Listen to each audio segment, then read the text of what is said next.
Apakah integritas visual sudah mati? Dalam teori deontologi itu tindakan dinilai berdasarkan kewajiban moral. Jadi orang itu lebih percaya apa yang ia dengar ya daripada mencari fakta yang benarnya itu sendiri. Kurang lebih begitu. Misalnya tuh ada seseorang yang memiliki pandangan terhadap suatu isu. Ketika ada informasi yang mendukung pandangannya, dia mungkin langsung setuju. Halo semuanya, selamat datang kembali di podcast Habermas Hari-hari bersama Marsha. Semoga teman-teman yang mendengarkan dalam keadaan sehat dan tetap semangat ya menjalani aktivitasnya. Di episode kali ini kita akan membahas tema yang menurut aku sangat menarik dan cukup mengkhawatirkan juga. Jadi yang kita akan bahas hari ini adalah deepfake dan ancaman terhadap realitas visual.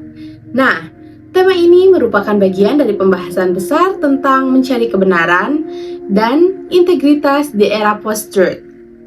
Coba teman-teman bayangin, dulu kalau kita lihat sebuah video, biasanya kita langsung percaya apa yang ada di video tersebut. Tapi sekarang dengan perkembangan AI yang semakin canggih, video, foto, bahkan suara seseorang pun bisa dipalsukan, hingga sulit dibedakan dari yang asli. Lalu muncul pertanyaan-pertanyaan besar. Kalau suatu hari kita nggak bisa lagi percaya video yang kita lihat, gimana sih cara kita mengetahui kebenarannya? Apakah integritas visual sudah mati? Nah, untuk diskusi hal tersebut, aku udah bareng teman aku nih, Sanas Safitri. Apa kabar Sanas? Alhamdulillah baik. Sebelumnya terima kasih banyak karena udah undang aku. Senang banget sih kita bisa diskusi dengan tema deepfake AI ini karena memang perkembangannya itu sangat cepat ya. Ya, jujur sih topik ini tuh cukup menarik ya bagi aku. Apalagi sekarang setiap lewat media sosial, aku tuh sering bertanya-tanya, video ini tuh asli atau kecerdasan AI ya? Dan sebenarnya tuh bukan cuma kamu, tapi sekarang tuh orang-orang mulai melihat bukti visual yang memang dulu tuh sangat dipercaya, kini mulai dipertanyakan sih keasliannya. Nah, mungkin kita mulai dari hal yang paling dasar dulu. Sebenarnya deepfake itu apa sih? Nah, jadi secara sederhananya itu deepfake itu adalah teknologi yang memanfaatkan kecerdasan buatan atau AI untuk membuat, memodifikasi atau memanipulasi foto, video atau suara seseorang sehingga terlihat seperti asli. Jadi AI itu mempelajari wajah seseorang, ekspresi atau berbicara gitu. Jadi sehingga intonasi suaranya itu menghasilkan video yang membuat orang tersebut tuh seolah-olah melakukan atau mengatakan sesuatu yang sebenarnya tuh nggak pernah orang itu teh diomongin gitu. Berarti misalnya kalau ada video seorang artis atau pejabat yang lagi bicara, AI itu bisa membuat mereka mengucapkan yang sebenarnya mereka tidak mengucapkan. Betul banget. Jadi AI itu menarik sama mengkhawatirkan karena dari waktu ke waktu jadi lebih realistis gitu videonya. Tapi beberapa tahun lalu kalau misalnya itu tuh masih terlihat ya editannya ya?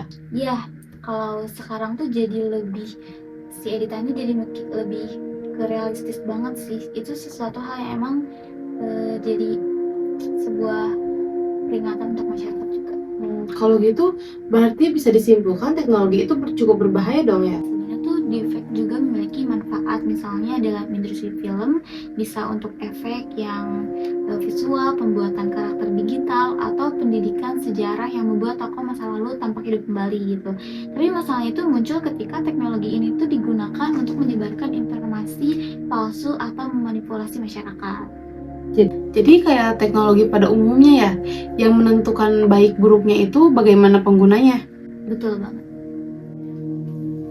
Aku sering lihat sih di berita atau media sosial lainnya kalau deepfake itu sebagai salah satu ancaman baru di era digital.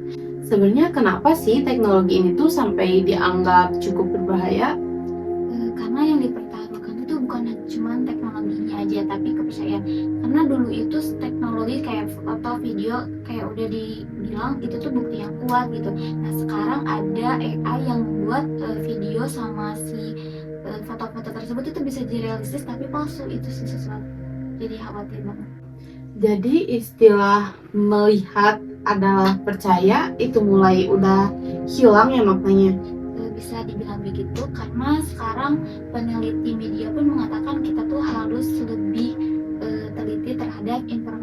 visual yang ada gitu, daripada zaman dulu. Padahal selama ini bukti video itu sering dianggap paling kuat ya. Betul, dan ketika kepercayaan terhadap video itu mulai berkurang, muncul persoalan yang lebih besar, yaitu krisis kepercayaan terhadap media sosial. Nah, kalau gitu, kalau kita dilihat dalam kehidupan sehari-hari, dampaknya tuh kayak apa sih? Misalnya tuh ada video seorang tokoh publik yang terlihat sedang mengucapkan sesuatu yang kontroversial nih. Video tersebut tuh kemudian menyebar di media sosial dan ditonton jutaan orang. Sebelum masyarakat mengetahui bahwa video tersebut palsu, opini publik mungkin sudah terbentuk terlebih dahulu. Ada yang marah, kecewa, atau ikut menyebarkan video tersebut. Karena kebanyakan orang mungkin biasanya lebih bereaksi lebih cepat ya guys, daripada melakukan cek dan recheck terlebih dahulu. Betul, apalagi kan media sosial itu penyebarannya itu sangat cepat. Kadang juga kita sering lihat sih orang membagikan informasi cuman karena judulnya yang sangat menarik ya. Iya, dan ketika informasi palsu dibungkus dalam bentuk video yang terlihat nyata, jadi tingkat kepercayaan itu menjadi lebih tinggi dibandingkan sekadar teks. Nah, berarti sebenarnya yang dipertaruhkan itu bukan cuma informasi tapi juga kepercayaan masyarakatnya juga nggak sih? Tepat sekali, deepfake itu dapat mengikis kepercayaan publik terhadap media, intuisi, bahkan sama manusia juga. Nah, sekarang kita masuk ke pembahasan etika komunikasi. Kalau dilihat dari sudut pandang etika komunikasi itu, apa masalah utama yang bakal muncul dari deepfake? Masalah utamanya itu adalah kejujuran sih yang paling penting. Karena dalam etika komunikasi itu, komunikasi yang baik seharusnya membantu orang memahami realitas secara benar gitu. Jadi kalau ketika seorang dengan sengaja membuat atau menyebarkan deepfake untuk menipu orang lain, maka dia telah melanggar prinsip dari kejujuran tersebut. Berarti komunikasi bukan cuma soal menyampaikan pesan, tapi juga tanggung jawab terhadap pesan yang disampaikan itu sendiri ya? Betul, dan setiap komunikasi itu memiliki tanggung jawab untuk memastikan bahwa informasi yang disampaikan itu tidak menyesatkan publik. Kalau dikaitkan dengan teori etika, bagaimana pandangan deontologi terhadap fenomena ini? Dalam teori deontologi itu tindakan dinilai berdasarkan kewajiban moral. Salah satu kewajiban moral yang penting adalah berkata jujur dong. Nah, dari perspektif ini tuh membuat deepfake untuk menipu orang lain itu tetap dianggap salah, meskipun mungkin dilakukan untuk tujuan tertentu. Karena alasan itu karena tindakan tersebut tuh melanggar prinsip kejujuran. Jadi fokusnya pada tindakan itu sendiri ya? Betul. Kalau utilitarianisme itu bagaimana? Nah, kalau utilitarianisme itu melihat dampak atau konsekuensi suatu tindakan. Pertanyaannya tuh, apakah tindakan tersebut tuh menghasilkan manfaat yang lebih besar atau justru kerugian yang lebih besar? Jika deepfake menyebabkan penyebaran hoax, konflik sosial, atau kerusakan reputasi seseorang, maka tindakan tersebut tuh dianggap tidak etis karena menimbulkan lebih banyak kerugian daripada manfaat. Nah, itu tuh ada juga virtu etisnya ya? Ya, ada etika kebajikan atau virtu etik itu lebih fokus pada karakter seseorang. Dalam perspektif ini tuh orang yang memiliki integritas kejujuran dan tanggung jawab itu tentu akan menggunakan teknologi secara bijak. Nah, sebaliknya orang yang tidak memiliki karakter tersebut tuh lebih berpotensi menyalahgunakan teknologi. Oh, jadi pada akhirnya teknologi kembali kepada manusia yang menggunakannya. Oke. Sekarang kita masuk ke istilah yang menjadi tema besar pada podcast ini, yaitu era post-truth. Apa sih sebenarnya yang dimaksud era post-truth itu? Nah, jadi post-truth itu adalah kondisi di mana seseorang itu lebih percaya pada perasaan atau pendapat yang dia yakini dibandingkan dengan fakta yang sebenarnya. Jadi orang itu lebih percaya apa yang ia dengar ya daripada mencari fakta yang benarnya itu sendiri. Kurang lebih begitu. Nah, misalnya tuh ada seseorang yang memiliki pandangan terhadap suatu isu. Ketika ada informasi yang mendukung pandangannya, dia mungkin langsung setuju. Nah, sebaliknya nih, ketika seseorang itu menemukan informasi yang bertentangan dengan keyakinannya, dia bisa saja menolak. Berarti menarik sekali ya topik ini, karena Berarti masalahnya bukan karena kurangnya informasi, tapi cara orang tersebut memproses informasi yang didapatkan itu sendiri. Betul, dan media sosial itu cenderung menampilkan algoritma yang mereka mau gitu, yang konten-konten yang dia mau.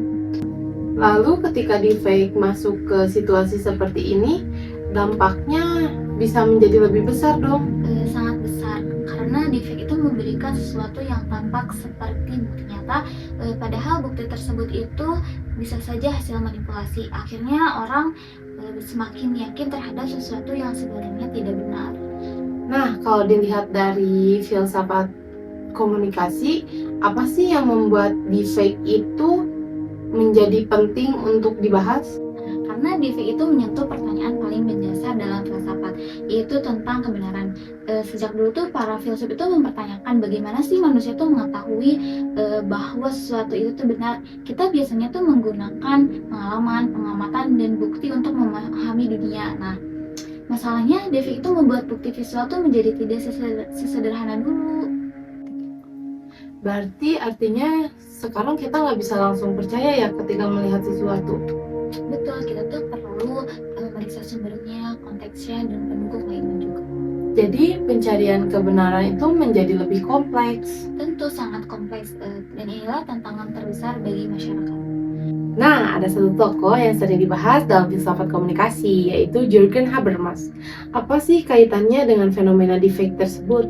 Habermas itu berpendapat bahwasannya komunikasi yang ideal itu harus melandasi kejujuran, keterbukaan, dan pencarian kebenaran bersama. Menurutnya, tujuan komunikasi itu bukan hanya sekedar bertukar informasi, tetapi mencapai pemahaman bersama melalui dialog rasional. Kalau begitu berarti deepfake itu bertentangan ya dengan gagasan tersebut. Betul, karena deepfake itu sering digunakan untuk menciptakan ilusi dan manipulasi. Ketika masyarakat terus-menerus terpapar informasi yang tidak dapat dipercaya, maka kepercayaan publik akan menurun. Padahal kepercayaan merupakan fondasi penting dalam komunikasi. Nah, sekarang itu aku pernah dengar istilah aneh. Sebenarnya bukan aneh, tapi istilah baru, yaitu layers dividends. Sebenarnya layers dividend itu apa ya? Layers dividend itu adalah kondisi seseorang yang benar-benar bersalah, tetapi dia tuh bisa menyangkal bahwasannya bukti yang dia punya itu hasil rekayasa AI. Jadi sekarang yang bahaya itu bukan video palsu aja ya, tapi video asli juga bisa diragukan. Nah, itu tuh jadi salah satu ancaman terbesar bagi para ahli komunikasi saat ini. Setelah dengar penjelasan tadi, aku jadi ngerasa kalau persoalan deepfake itu ternyata jauh lebih besar daripada sekedar teknologi edit video yang lebih canggih. Betul, yang dipertaruhkan sebenarnya tuh adalah kepercayaan, integritas, dan cara manusia memahami kebenaran. Kalau aku boleh menyimpulkan, ancaman terbesar dari deepfake itu bukan cuma munculnya video palsu, tapi munculnya keraguan terhadap video atau semua informasi visual yang kita lihat. Aku setuju, karena ketika masyarakat kehilangan kepercayaan terhadap visual, proses mencari kebenaran itu jauh menjadi lebih sulit sih. Lalu untuk menjawab pertanyaan utama podcast ini, apakah integritas visual itu sudah mati? Menurut aku belum, tapi integritas visual sedang menghadapi ujian yang sangat besar. Karena ini kita membutuhkan literasi digital, kemampuan berpikir kritis, dan kesadaran etis dalam menggunakan teknologi. Jadi mungkin sekarang bukan lagi seeing is believing, tapi checking before believing. Aku setuju banget sama kalimat itu. Oke, terima kasih untuk pembahasan diskusi kali ini, Sanas. Cukup sampai di sini pembahasan mengenai deepfake dan ancaman terhadap realitas visual. Saya Marsha Brilian Soliha, pamit undur diri. Habermas hari-hari bersama Marsha. See you.